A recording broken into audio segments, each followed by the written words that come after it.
Magandang umaga po sa inyong lahat mga kapwa ko ka-farmers. So sa umagang ito, share ko lang po sa inyo ang aking talong na Calixto F1. Ito po ang palagi kong ibinahagi sa inyo, ang talong na maraming mamunga.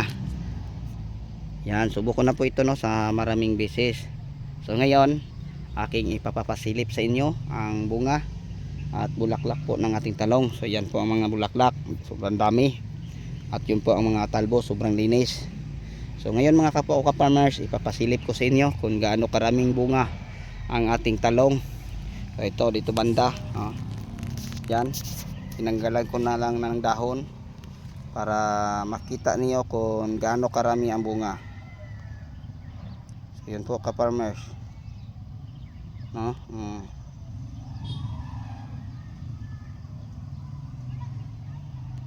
Papunta sa sandulo yan. So siksikan po sa bunga no ang ating talong.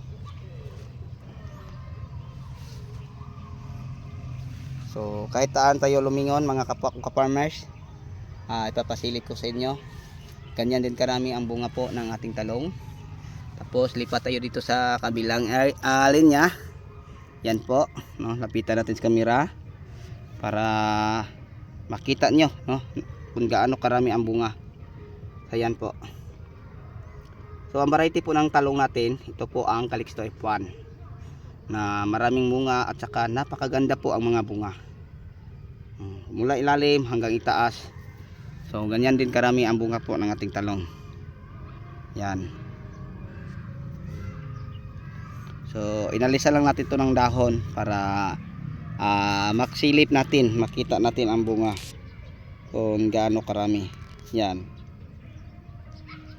Okay, so bago tayo magtapos, mega love shout out po no sa lahat nating mga subscriber, sharer at commentator po sa ating munting YouTube channel. So kung may tanong man kayo kung paano tayo mag alaga o maggamit po ng mga insecticide, fungicide, pati foliar, pati na fertilizer guide, paki-check lang po sa ibang video, meron na po tayong mga tips tungkol dyan.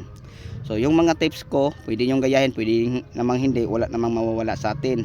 So yun lang po ng mga kapwa ko ka-farmers ang ma-share ko sa inyo sa umagang ito. Okay, hanggang sa huli ako na po magpapaalam. God bless at mabuhay po tayo lahat. So bye bye.